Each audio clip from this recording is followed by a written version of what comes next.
El Credo de los Apóstoles, lección 4. El Espíritu Santo. Foro de discusión. El Credo de los Apóstoles menciona al Espíritu Santo por su nombre en dos lugares.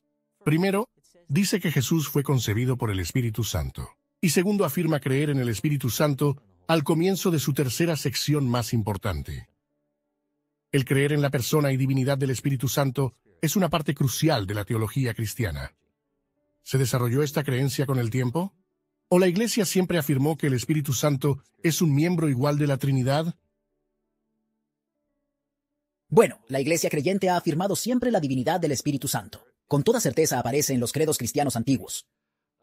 Cuando observamos cómo se presenta el Espíritu Santo en el Nuevo Testamento, la realidad es que es imposible entender al Espíritu Santo como algo más que divino y como una persona. No es meramente una fuerza espiritual difusa. Es una persona. Cuando hablamos sobre la Trinidad y logramos entender cómo la Biblia explica la Trinidad, lo que realmente encontramos en las narrativas bíblicas es que el Espíritu Santo está allí. Como dice Jesús en el Evangelio de Juan, Él envía el Espíritu. Y tenemos claro que dondequiera que está Dios, su Espíritu está presente. Y hay un concepto especial en el cual el Espíritu, como persona, es la presencia de ambos, del Padre y del Hijo para nosotros en la Iglesia en el día de hoy. ¿La Iglesia siempre ha afirmado a la divinidad o a la deidad del Espíritu Santo? Me gustaría contestar eso y decir sí, porque la Biblia afirma la deidad del Espíritu Santo, y la Biblia, por supuesto, es parte de la Iglesia.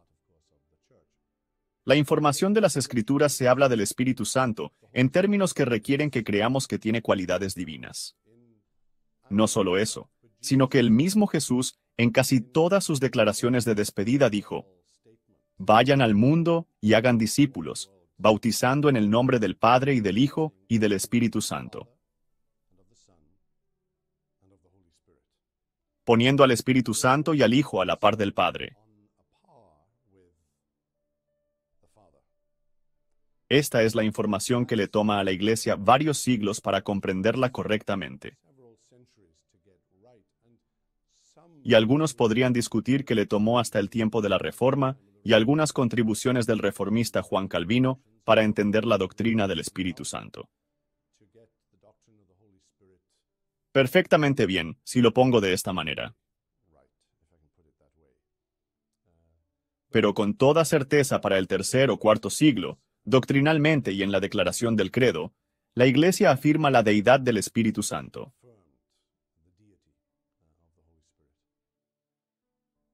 A mi entender, nunca ha habido duda alguna sobre si el Espíritu de Dios es de Dios. Y si el Espíritu Santo es divino. Lo que tomó más tiempo a los creyentes entender es que el Espíritu Santo no era una influencia emanada de Dios, que no era una fuerza externa proveniente de Dios, sino que es una esencia personal. Una persona, distinta del Dios Padre. Y la identidad del Espíritu Santo, que hace que el Espíritu Santo sea interactivo y diferenciado, pero no arrancado del Padre. Era una interpretación novedosa, que tuvo ramificaciones tremendas en nuestro entendimiento de Dios mismo y en nuestra relación con el Espíritu Santo también. Es claro que la Iglesia antigua creyó en la divinidad del Espíritu Santo e inclusive lo afirmó en el Credo de los Apóstoles. ¿Pero tenían razón en esta creencia? ¿Demuestran las Escrituras que el Espíritu Santo es completamente Dios? Al menos 4 factores apuntan hacia la deidad del Espíritu Santo en las Escrituras. Primero, el hecho de que el nombre Espíritu Santo es utilizado de manera intercambiable con Dios. Lo vemos en Hechos 5. Segundo, el hecho de que los atributos de Dios son atribuidos al Espíritu Santo. La omnisciencia es atribuida al Espíritu Santo en 1 de Corintios 2. La omnipotencia en Lucas 1:35. La eternidad en Hebreos 9:14. Tercero, el hecho de que el Espíritu Santo es incluido en el nombre en que los seguidores de Cristo son bautizados. Finalmente, hay ciertas obras que demuestran la deidad del Espíritu Santo, y voy a mencionar brevemente 4. Primero, en Juan 16, nos dicen que el Espíritu Santo juzga. Sabemos que el juicio es una prerrogativa que le pertenece a Dios solamente. Segundo, notamos en el Salmo 33:6 que el Espíritu está involucrado en la creación. Sin embargo, el acto de la creación es algo que solamente Dios puede hacer.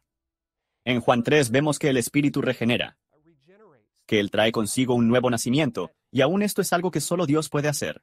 Y finalmente, sabemos por 2 de Timoteo 3:16 que el Espíritu inspira las Escrituras, y sin embargo, solo Dios puede revelarse a nosotros. Todos estos factores juntos apuntan a la deidad del Espíritu Santo.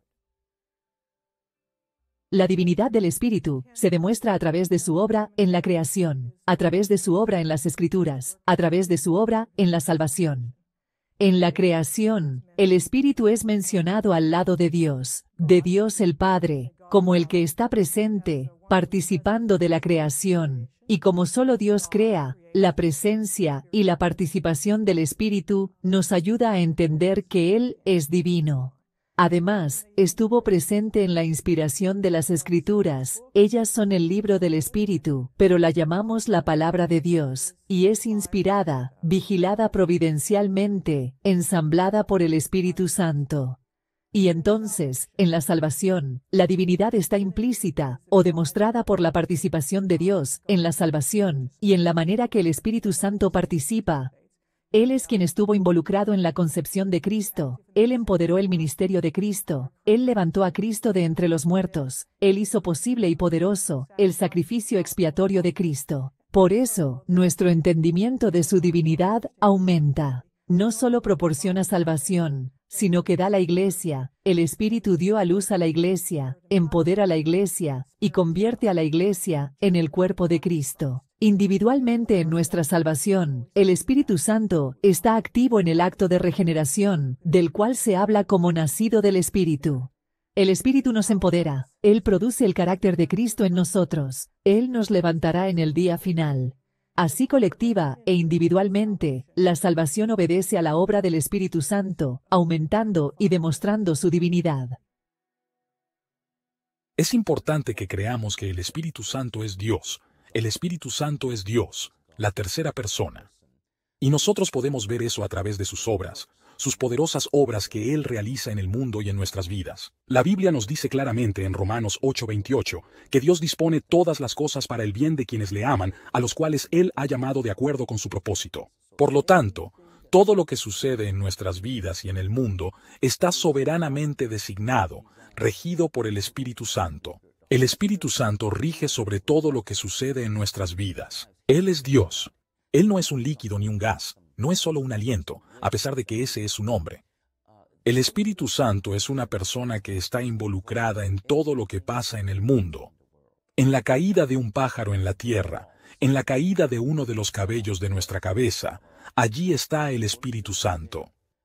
Dios, en su plan eterno, ha planificado cada acontecimiento y está allí cuando suceden para regir sobre esto. El hecho de que algunos de nosotros confiemos en Jesucristo, nos arrepintamos de nuestros pecados y recibamos el bautismo y nos unamos a la Iglesia, por ejemplo, es obra del Espíritu Santo. Ese es el resultado de la obra del Espíritu Santo. El Espíritu Santo es Dios. Él torna ese pedregoso, ese duro y empedernido corazón, y nos da uno nuevo para que podamos arrepentirnos de nuestros pecados y confiar en el Señor Jesucristo. El arrepentimiento y la fe son regalos. Son el resultado de la obra del Espíritu Santo. El Espíritu Santo es Dios. Él es quien cambia nuestra naturaleza, nuestra mente, nuestras voluntades, nuestros corazones desde lo más profundo. El Espíritu Santo no solamente empieza esa obra en nosotros en el hecho de que nacemos de nuevo, en la regeneración, no solo nos da un nuevo corazón, sino que continúa cambiándonos mientras residimos en ese nuevo corazón. Alguien ha descrito este proceso, la santificación, de esta manera. Es como una casa vieja.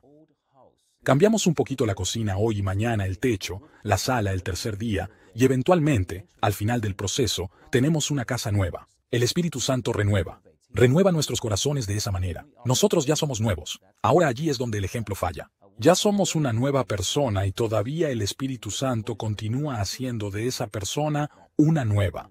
Nos da la fortaleza para decir no al pecado y decir sí a Dios y sí a la obediencia.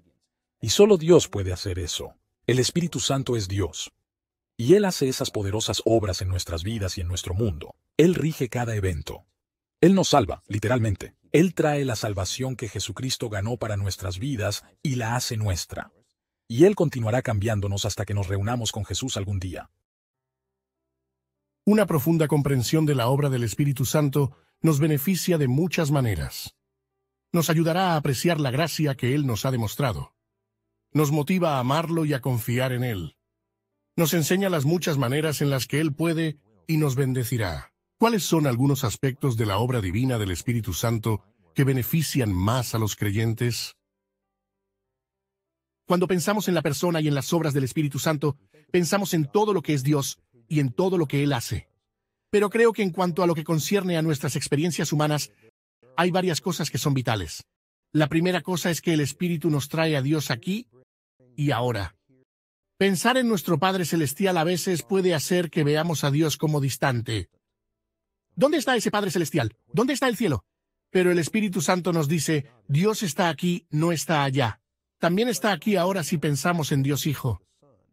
Podemos pensar en una figura histórica de 2000 años atrás, pero el Espíritu Santo viene y dice, es verdad, pero yo también estoy contigo siempre, aún al final de los tiempos. Por eso, el aquí y ahora de Dios viene a nosotros a través del Espíritu Santo. Pienso que el Espíritu Santo nos trae todas las cosas de Jesús y nos instruye para que podamos crecer en la semejanza a Cristo, y así tener la mente de Cristo. Podamos ver el mundo con sus ojos y oír con sus oídos. Esa instrucción de la semejanza en Cristo es muy importante mientras lo intentamos seguir y dar su testimonio en el mundo. Y esto nos conduce, pienso yo, al entendimiento de que, a través del Espíritu, somos parte de esta iniciativa y por eso no vivimos como trepadores, sino que vivimos por un llamado. Vivimos en respuesta a la gracia y en respuesta a una invitación. Y es el Espíritu Santo Él que nos continúa seduciendo para que pensemos en nuestra vida vocacionalmente. Y eso es una cosa muy emocionante. El Espíritu Santo es el que nos da ambos, tanto el querer como el poder de vivir para Cristo. El Espíritu Santo es el que nos hace querer obedecer a Dios. El hecho de que nosotros quisiéramos seguir a Cristo, leer la palabra de Dios, orar, dar testimonio, por todas esas cosas, le debemos dar todo el crédito al Espíritu Santo, que nos da tanto el querer como el hacer. Y debemos entender que Él es el motivador. Él es quien nos da las fuerzas. Hay un pasaje interesante en el último versículo de Colosenses 1, el versículo 29, en el que el apóstol dice, «Para esto trabajo y lucho con toda la fuerza y el poder que Cristo me da». Pablo era el que estaba trabajando. Para esto trabajo.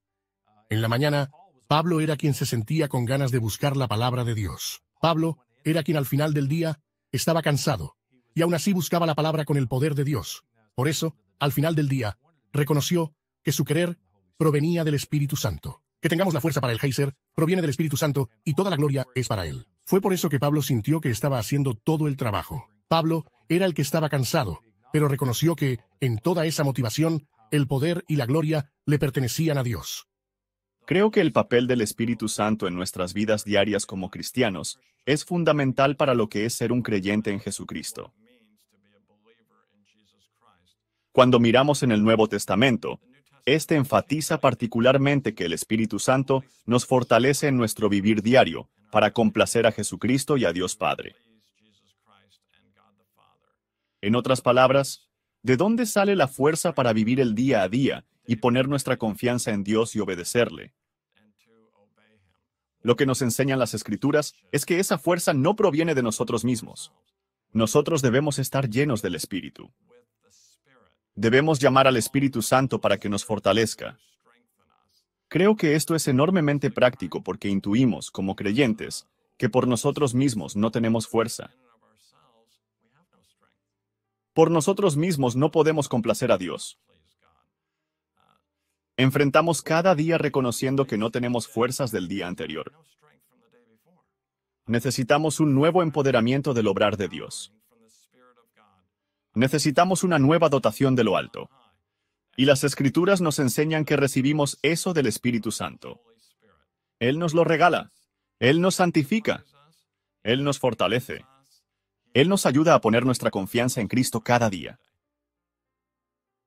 La obra del Espíritu Santo es verdaderamente una rica verdad, y voy a seleccionar algunas cosas de entre muchas otras. Lo primero es que el Espíritu Santo nos da la vida. Jesús dice en Juan capítulo 3, versículo 5, de cierto te digo, que el que no naciere de agua y del Espíritu no puede entrar en el reino de Dios. Y en Juan 6:63, Jesús dice, el Espíritu es el que da vida.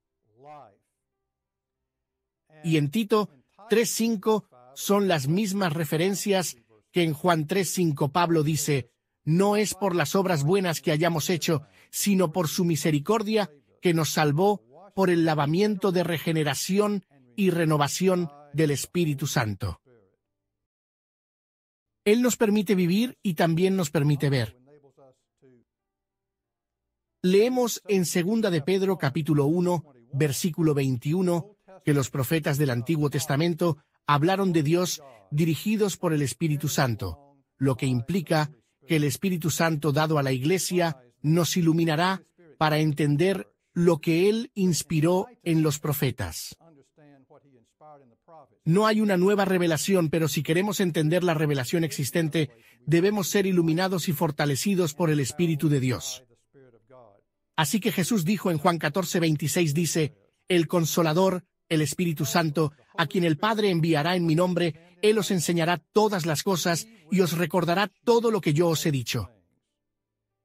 Y en 1 Corintios 2, el apóstol Pablo dice, el Espíritu busca en las profundidades de Dios, y nosotros hemos recibido el Espíritu que es de Dios para que podamos entender las cosas que nos ha dado Dios libremente.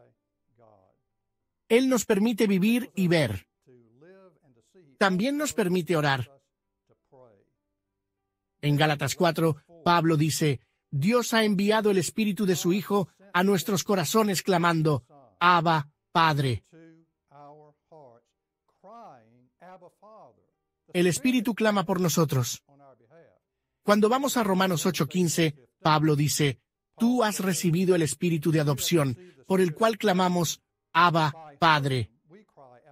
Si el Espíritu no clamara Abba, Padre por nosotros, nosotros no lo podríamos hacer.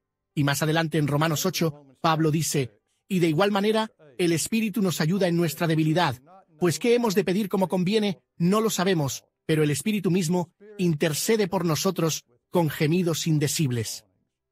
Encuentro eso increíblemente reconfortante, que el Espíritu ore por nosotros y también que nos incite a hacer nuestras propias peticiones. El Espíritu Santo es una de las personas divinas de la Trinidad, un miembro completo de la divinidad. Y está claro que su obra divina nos beneficia de maneras diferentes. Pero ¿qué diferencia hace el que sea una persona distinta del Padre y del Hijo? ¿Los cristianos se benefician del hecho de que el Espíritu Santo sea una persona? El hecho de que la Biblia enseña que el Espíritu Santo es una divina persona distinta, y no solamente una forma de expresión de un Dios, o una fase de su manifestación, es muy pero muy significativo para la vida cristiana. Por un lado, esto significa que nosotros somos habitados por una persona, no por una fuerza impersonal.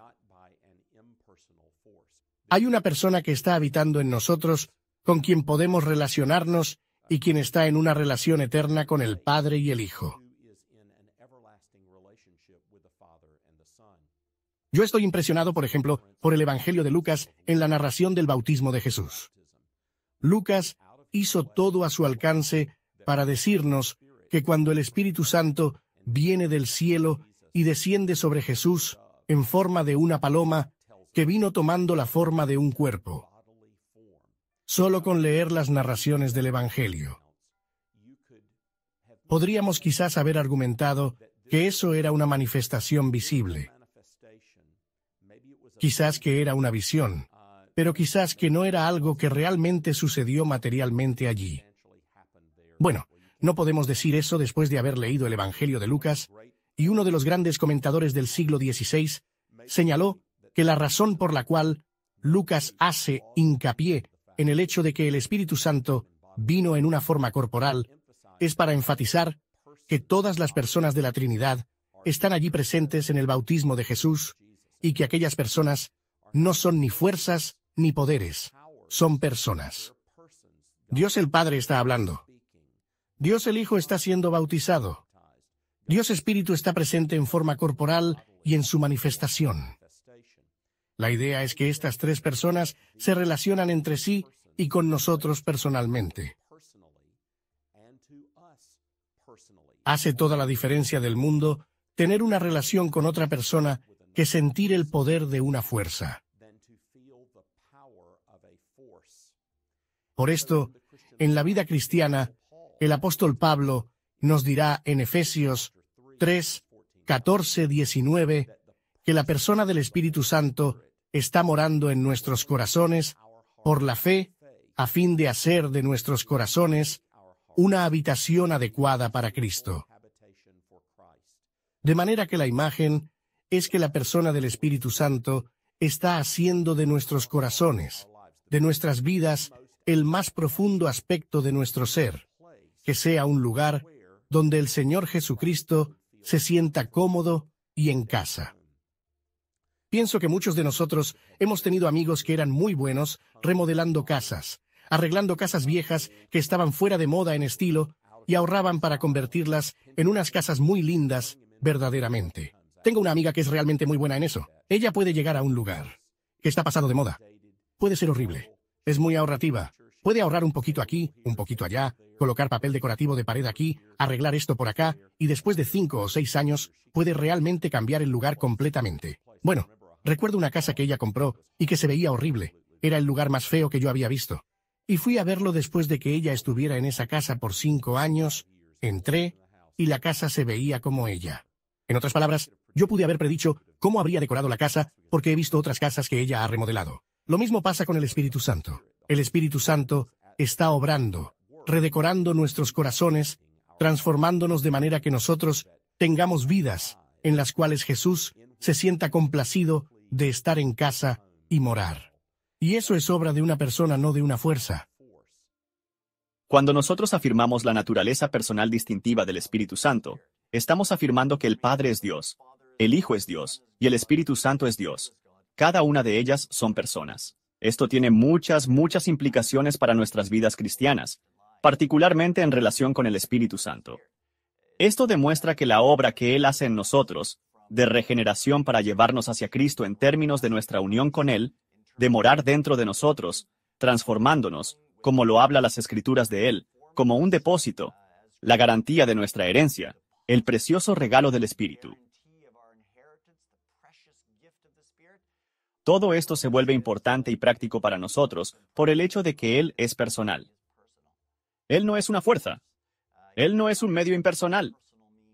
Él es quien viene a nosotros personalmente, quien nos da una nueva vida, quien mora dentro de nosotros, quien da testimonio de Cristo, quien nos consuela, quien nos transforma y verdaderamente, su obra como una persona distinta y su obra personal es lo que nos da consuelo, esperanza y confianza en esta vida.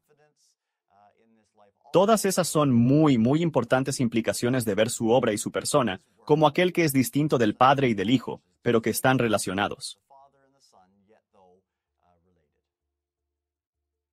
La Biblia nos enseña claramente que el Espíritu Santo es al mismo tiempo divino y una persona distinta del Padre y del Hijo. No es solo alguna fuerza que emana del Padre.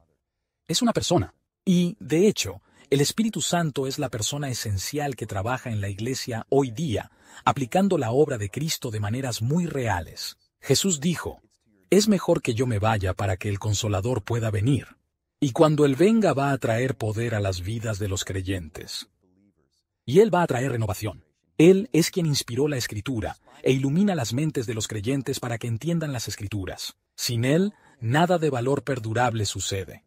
Nosotros podemos muy a menudo ser binitarios prácticos como cristianos y no trinitarios con una creencia holística, firme en la Trinidad. Es muy esencial que nosotros dependamos de Él y de su obra hoy en día. Una de las cosas más sorprendentes que la Biblia enseña acerca del Espíritu Santo es que Él mora en nosotros o vive en nosotros. Este es un concepto desconcertante. ¿Pero qué significa esto para nosotros? ¿Cuáles son algunas implicaciones personales y pastorales de la presencia del Espíritu Santo en nuestras vidas? La mora del Espíritu Santo en nosotros tiene unas enormes implicaciones pastorales y personales. Cuando nos damos cuenta de lo que esto realmente significa, que Dios prometió, Jesús prometió que nos daría su Espíritu, su presencia entre nosotros. Por eso, a donde sea que vayamos tenemos la presencia de Dios con nosotros. El poder de Dios para llevar a cabo su propósito, la palabra de Dios para compartir su amor con otros, para estar constantemente conscientes de que somos representantes de Cristo. Cuando Jesús dejó la tierra, les dijo a sus discípulos que era bueno que Él se fuera porque ellos no solo harían las obras que Él hizo, sino que también harían obras más grandes. Esa es una declaración sorprendente, pensar que el pueblo de Dios podría hacer obras aún más grandes que las que Jesús hizo. Y la razón de eso es que nosotros tenemos su presencia dentro de nosotros. Si vivimos en dependencia de Él, si vivimos llenos del Espíritu Santo, podemos llevar a cabo su propósito en la tierra. Ese es un pensamiento impresionante. Sabemos que uno de los milagros de ser cristianos es que Dios nos da uno de los regalos más grandes para nuestras vidas. Nos da su presencia interior. Y esa presencia interior de Dios es la morada del Espíritu Santo. La pregunta es, ¿cuál es la diferencia? ¿Cuál es la diferencia práctica que hay cuando un creyente tiene al Espíritu Santo? Bueno, una de las cosas que yo diría para responder eso es, pensemos cuál es la agenda del Espíritu Santo. ¿Está Él allí para consolarnos y para darnos la certeza de que somos los hijos de Dios? Ciertamente que Él tiene este ministerio de testificar que nos asegura que le pertenecemos a Dios y nos da una tremenda confianza. Es maravilloso saber que estás conectados con Dios en cualquier momento, que le pertenecemos a Él en cuerpo y alma, en la vida y en la muerte, y todas esas cosas que el Catecismo de Heidelberg dice también. Pero hay una cosa en la agenda del Espíritu Santo. Él no es una presencia inútil. Es una presencia transformadora. Y Él no va a permitir que nos mantengamos cómodamente en conductas pecaminosas, disposiciones inmaduras y egocéntricas que son ajenas a su propia naturaleza santa. No en vano se le llama Espíritu Santo. Donde habita el Espíritu Santo, hay un mejoramiento y una transformación. Hay otra cosa que el Espíritu Santo está haciendo activamente. Él nos está empoderando para que entendamos y encontremos el coraje y la habilidad de cumplir con la voluntad de Dios. Si yo pudiera resumirlo, la obra del Espíritu Santo que mora en nosotros está parcialmente conectada con el ministerio de la unificación con Dios y con los demás, una clase de reconciliación. Es una dinámica transformadora que nos hace santos y plenos. Es una dinámica vocacional de llamarnos y empoderarnos y enviarnos. Él está conectando, Él está cambiando y permitiéndonos hacerlo. Ahora, ¿por qué menciono todas estas obras del Espíritu Santo morador? Porque somos llamados, en el Nuevo Testamento, que ha sido inspirado para mantenernos en sintonía con el Espíritu. ¿Y cómo nos alineamos con las obras del Espíritu Santo? Parcialmente al entender cuál es su agenda. Su agenda es un ministerio de unidad, un ministerio de transformación, un ministerio vocacional. Saber qué es lo que el Espíritu Santo busca, cuáles son sus planes, cuáles son sus prioridades nos facilitan el mantenernos en sintonía con el Espíritu Santo. Es una de las grandes verdades del Nuevo Testamento, que el Espíritu Santo habita en la vida de los creyentes. Yo encuentro que uno de los más fascinantes pasajes en el Evangelio es en el que Pablo habla sobre Cristo en nosotros, Cristo viviendo dentro de nosotros, y él habla en otras partes del Espíritu de Cristo habitando en el creyente. Yo solía pensar a veces que quizás esto era solo una metáfora, pero mientras más lo pienso, esto es realmente una realidad espiritual. Yo y todos los creyentes en este planeta somos personas en quienes el Espíritu de Cristo verdaderamente habita. Y mi personalidad se encuentra llena del Espíritu de Cristo. No es una metáfora, es una realidad. Y las implicaciones de esto son muchas. Nunca estamos solos. Siempre podemos contar con alguien, porque Cristo está viviendo en nosotros. No estamos nunca totalmente sin fuerzas. Dentro de nosotros está la fuerza del Cristo resucitado, su Espíritu.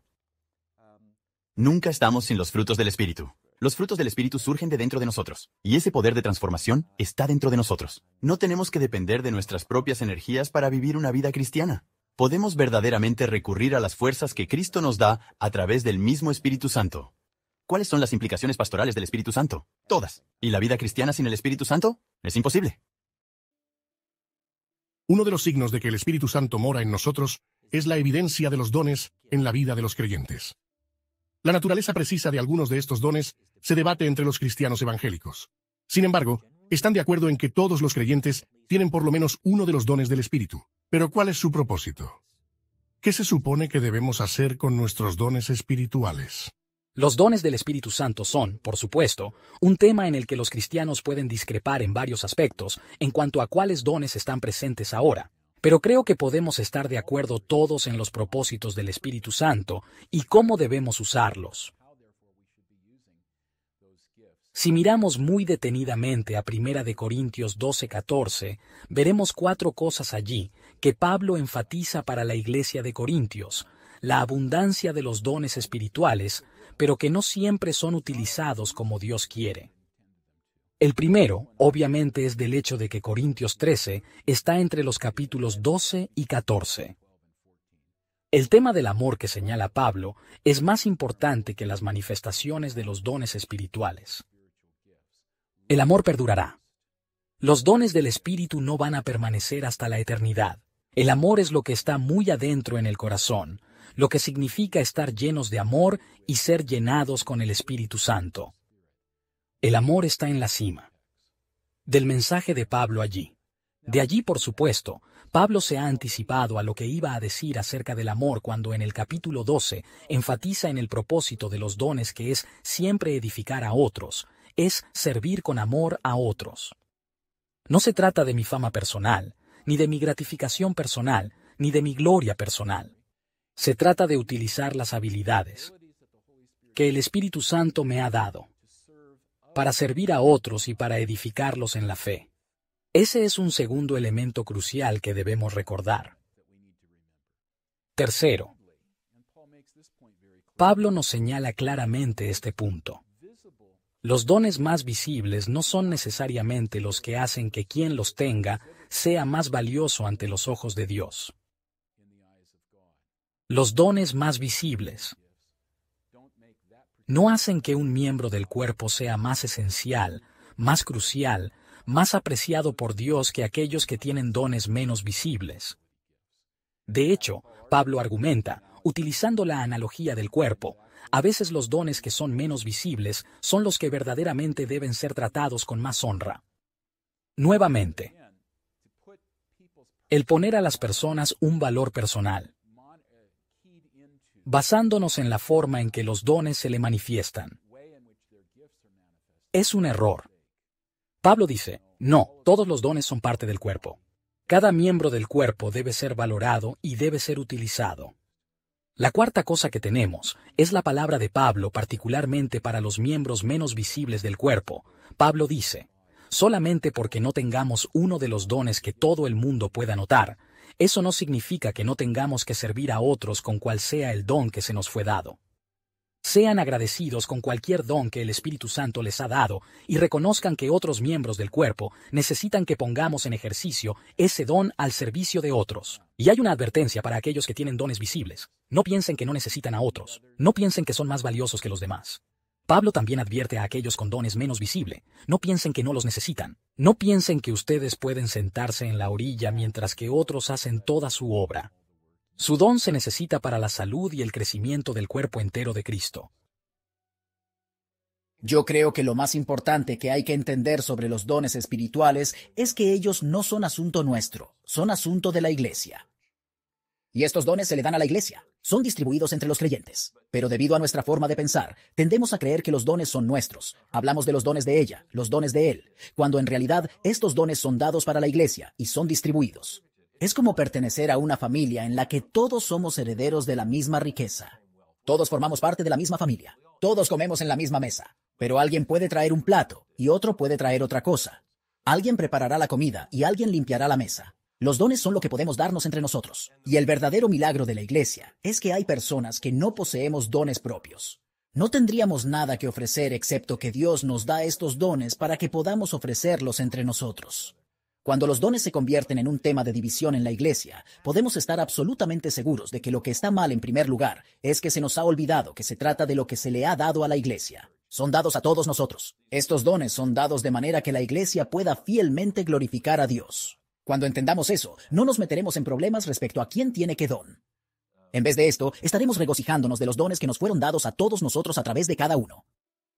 Los dones espirituales son para completar el cuerpo de Cristo, para edificar al pueblo de Dios, para llevar a cabo el propósito de Dios en la tierra.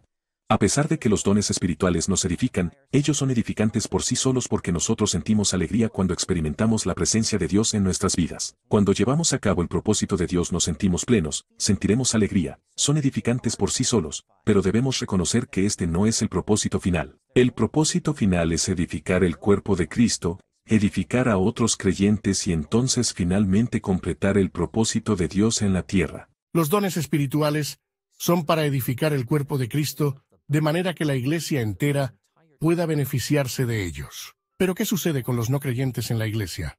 ¿Será que el Espíritu Santo tiene la intención de que sus dones los bendigan a ellos también? ¿Los no creyentes se benefician al involucrarse en la vida de la iglesia? Bueno, Jesús nos dice que en la iglesia habrá cizaña entre el trigo, o sea, los no creyentes presentes entre los creyentes. No podemos distinguirlos, pero podemos asumir que, si algún no creyente está desempeñándose en el contexto de la iglesia, va a experimentar la gracia común de Dios de formas poderosas. Esperanzados en esas formas comunes de ver a Dios, ellos serán conducidos a la gracia salvadora en sus vidas. Cuando pensamos en la vida de la iglesia, en las personas que son las personas del Evangelio, podemos decir, aquellos que viven la vida de Dios en Cristo, oyeron el Evangelio, escucharon el Evangelio y respondieron a él.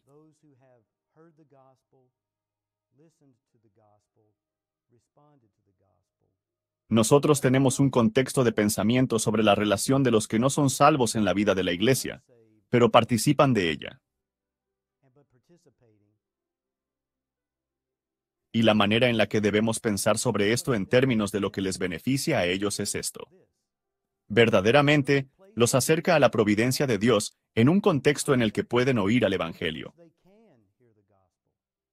en el que pueden ver al Evangelio ser vivido, en el que puedan saber cómo es ver a Jesucristo vivo entre un grupo de personas y, en consecuencia, en la soberanía de Dios. Tal vez ese es su mecanismo para acercar a alguien antes que sea salvo a la vida de la iglesia para que puedan responder al Evangelio. Esta es la manera en la que una persona que no ha sido salva puede beneficiarse de estar involucrada en la vida de la iglesia. Creo que hay otras formas en que una persona no salva, ya sea que responda o no al Evangelio, se beneficia al menos en esta vida con estar involucrado en la vida de la iglesia. Y es en este sentido. Si en una iglesia se está viviendo el verdadero amor de Jesucristo, si una iglesia está enseñando verdaderamente lo que significa estar vivo en Cristo,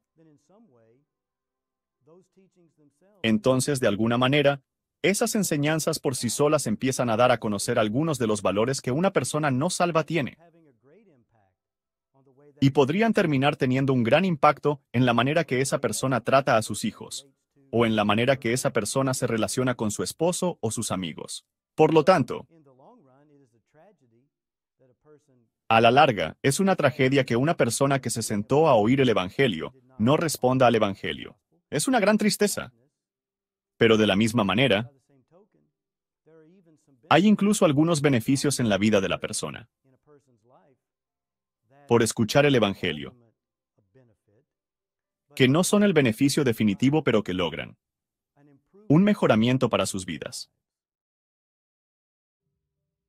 La Biblia indica que todos, cristianos o no, somos conscientes del poder y divinidad de Dios.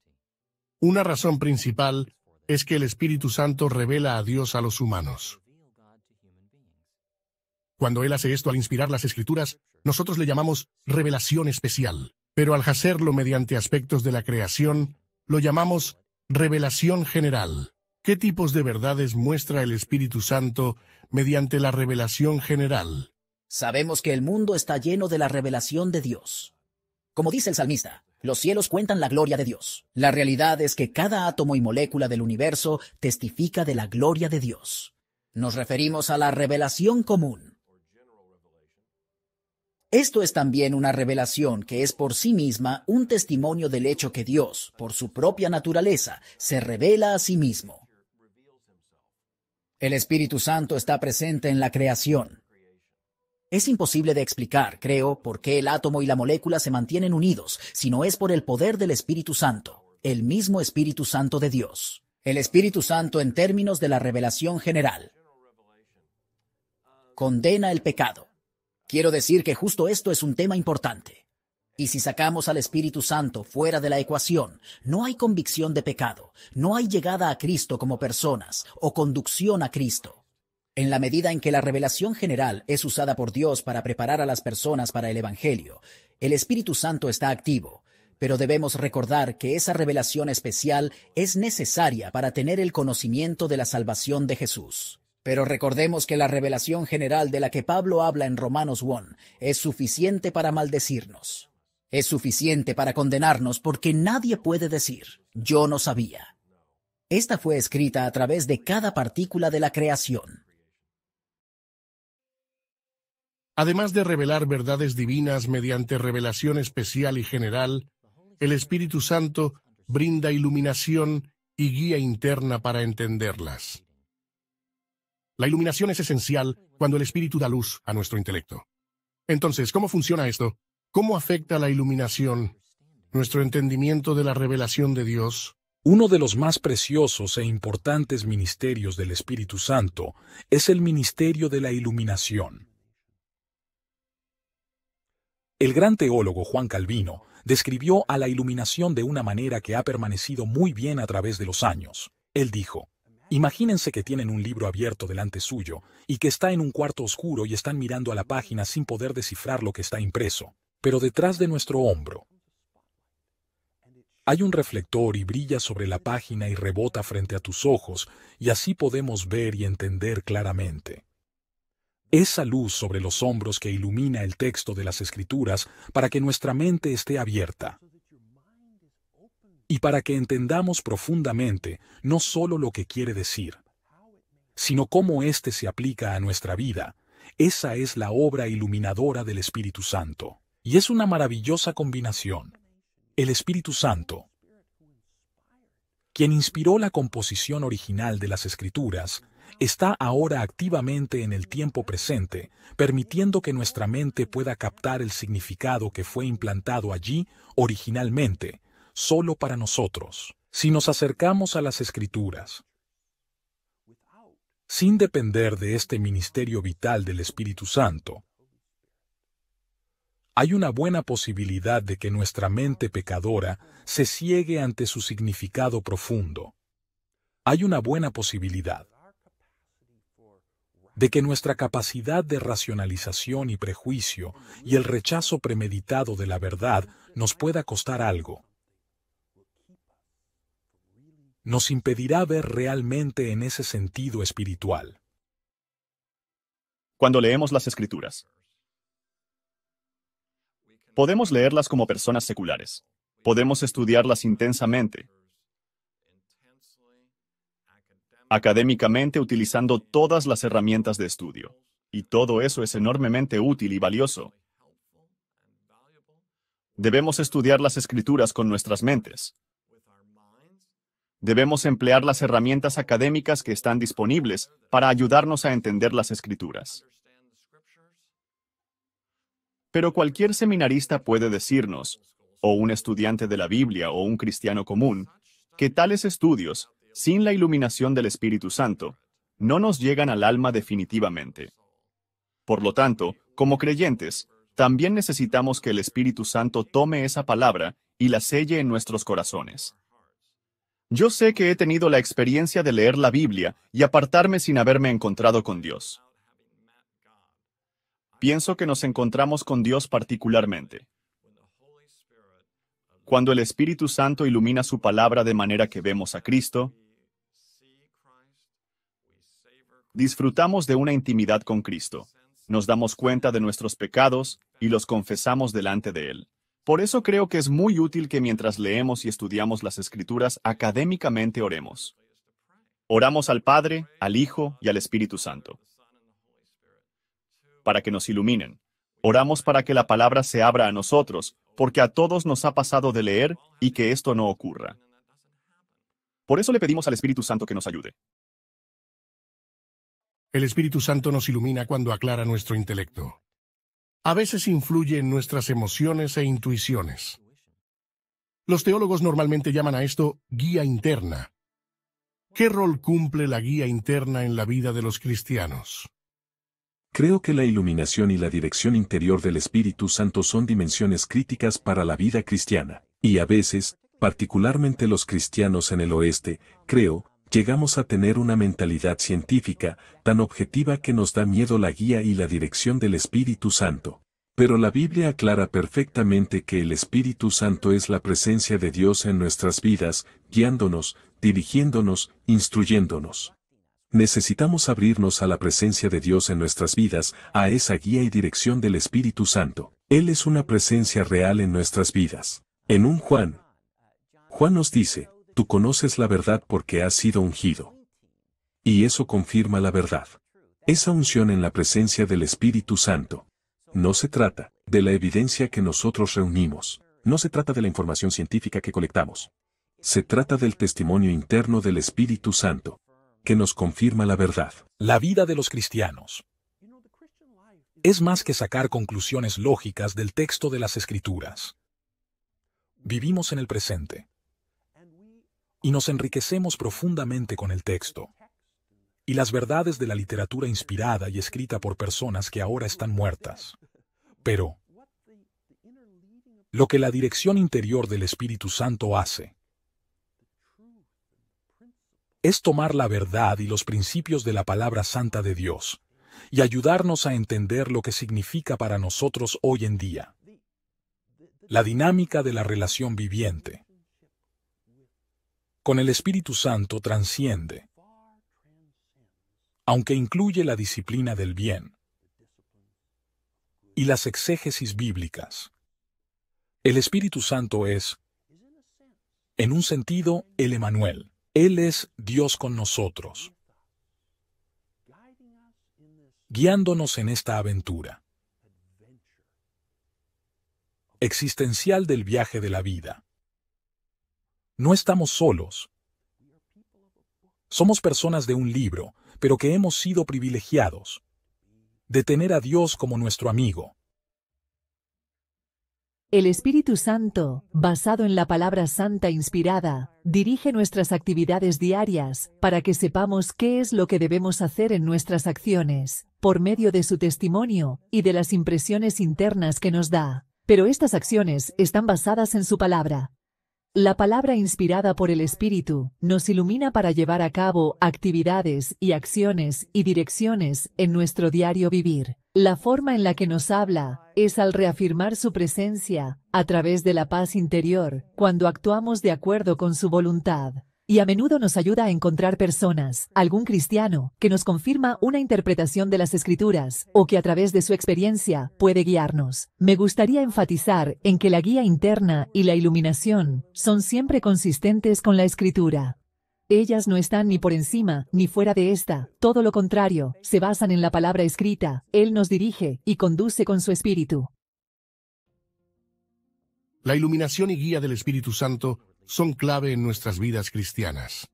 ¿Es posible que los cristianos confundamos la fuente de nuestras ideas y sentimientos?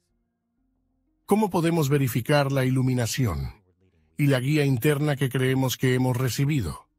En mi vida de oración, una de las preguntas que me hago es, cuando yo recibo una impresión interna, un pensamiento, una especie de guía o consejo, ¿cómo puedo saber si proviene de Dios?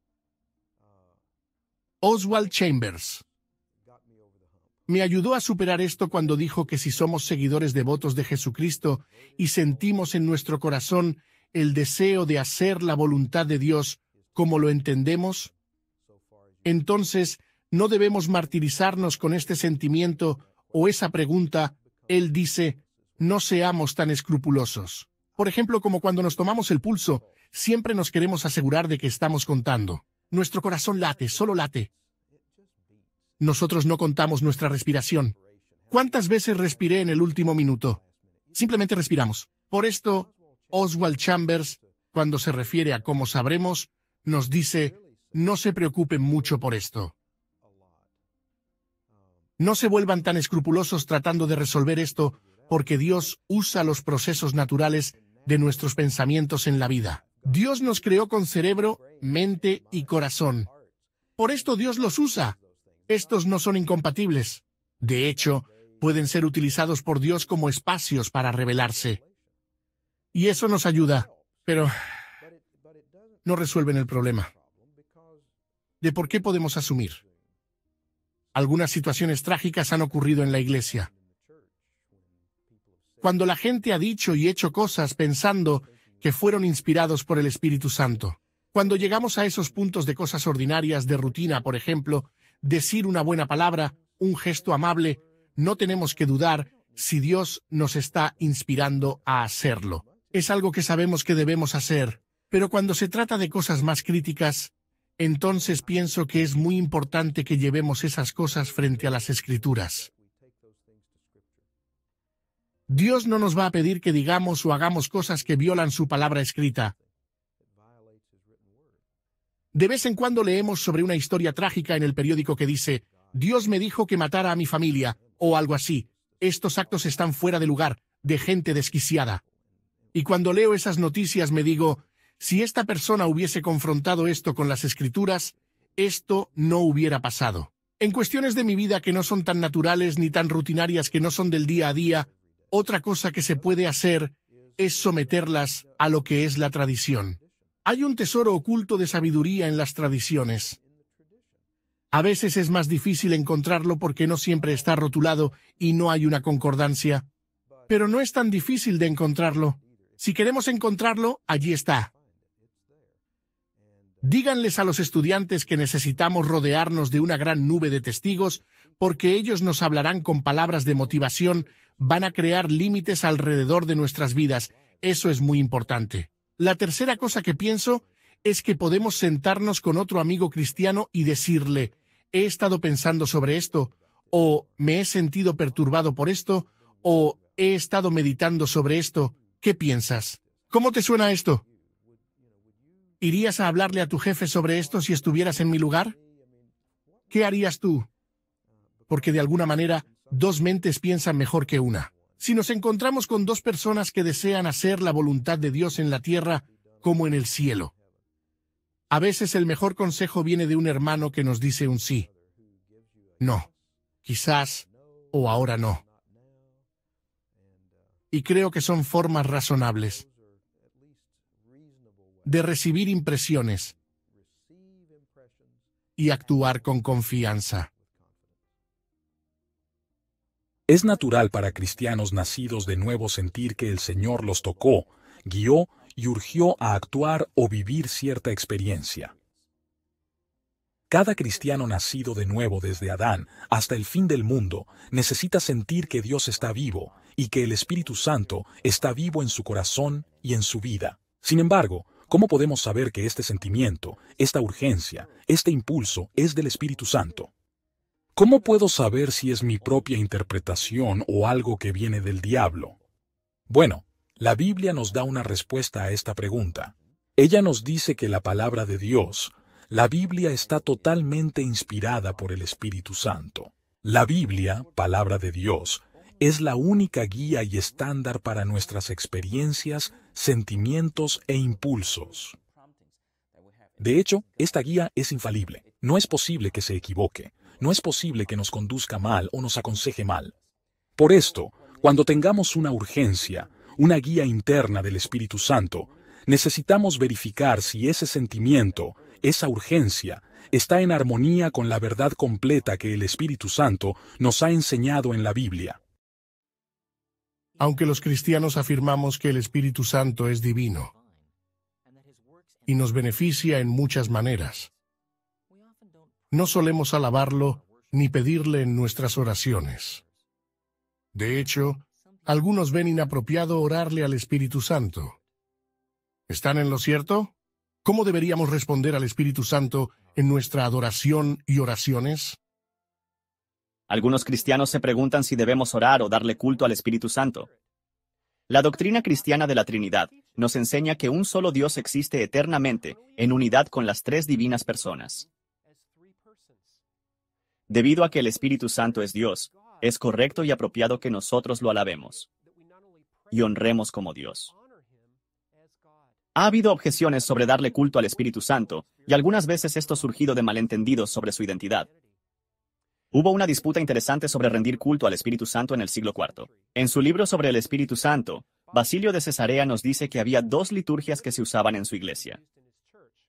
La primera liturgia era para alabar al Padre, a través del Hijo en el Espíritu. Una segunda liturgia era para alabar al Padre, con el Hijo juntos con el Espíritu. Algunos que eran de orientación ariana objetaron esta liturgia porque no creían que el Espíritu Santo era divino. Pero como enseñan las Escrituras, tenemos una buena razón para creer que el Espíritu Santo es divino. Por esto, es apropiado que le expresemos a Él nuestro culto, alabanza y elogios a su verdadera naturaleza. Si creemos que el Espíritu Santo es divino, la tercera persona de la Trinidad, entonces, el reconocer la divinidad del Espíritu Santo es realmente importante en nuestra adoración. Ahora, desafortunadamente mucha de nuestra adoración está dirigida únicamente a Jesús. Nosotros alabamos a Jesús por lo que ha hecho. Le agradecemos a Jesús por el perdón de nuestros pecados. Y al hacerlo, olvidamos que el que trae la vida de Cristo a nosotros no es la segunda persona de la Trinidad. El que trae la vida de Cristo a nosotros, el beneficio de su muerte, su pasión, su resurrección, la realidad de su ascenso glorioso, es el Espíritu Santo. En ese sentido, nuestra adoración debe ser cuidadosa siempre para reconocer que es que a través del Espíritu Santo, que el Padre y el Hijo traen vida a la Iglesia. A través del Padre y del Hijo, nos llevan en medio de la historia, a la culminación de los nuevos cielos y la nueva tierra. Ahora, hablando en sentido práctico, creo que funciona de esta manera. Cuando estamos escogiendo canciones, de tiempo en tiempo necesitamos tener canciones que canten de la gloria del Espíritu Santo. Cuando tenemos afirmaciones o liturgias, en las cuales tenemos una letanía de alabanza, necesitamos tener una porción de la letanía, la cual eleve la gloria del Espíritu Santo, junto con la del Padre y del Hijo. En cuanto a la oración, creo que hay ciertas fórmulas que podemos aprender y emplear al principio o al final de nuestras oraciones, en las cuales nosotros diríamos: oramos estas cosas, querido Padre, en el nombre de tu Hijo Jesucristo, y con el poder del Espíritu Santo que nos dio la vida para ti. Al hacerlo, le damos un enfoque trinitario en nuestro culto, de manera que podemos meditar continuamente en el misterio de Dios. Pero también reconocemos la verdad y la legítima divinidad y la naturaleza del Espíritu Santo, que es digna de alabanza. La divinidad del Espíritu Santo afecta nuestras oraciones, ya que Él es Dios, entonces podemos dirigir a Él nuestras plegarias. Al iniciar oraciones con alabanzas, debemos dirigirnos a Él. Alabamos al Padre, al Hijo y al Espíritu Santo, porque es Él quien produce el carácter de Cristo dentro de nosotros. Cuando confesamos nuestras debilidades en oración, admitiendo nuestra inhabilidad de estar a la altura de quien es Cristo, El Espíritu Santo es quien por sus frutos reproduce a Cristo en nosotros, y lo que pensamos de Él, y lo que le pedimos, es que nos permita reflejar más y más a Cristo. Él es el mentor de la Iglesia y de cada uno de los creyentes. Él es el Maestro. Entonces decimos, Señor, enséñame, dirigiéndonos al Espíritu Santo. Las enseñanzas de Cristo están codificadas en las Escrituras, pero el Espíritu Santo es quien nos da esas enseñanzas personales. En el culto individual, Él está muy centrado, y en el culto de la Iglesia, es el Espíritu Santo quien incorpora a los creyentes individuales colectivamente al cuerpo de Cristo.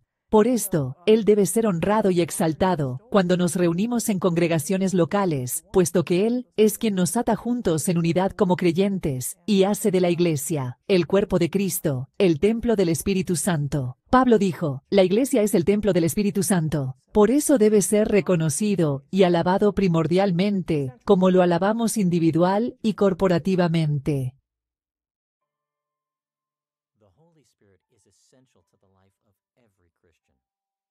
Although the Apostles' Creed only mentions him briefly, the creed still indicates the Holy Spirit's power and divinity.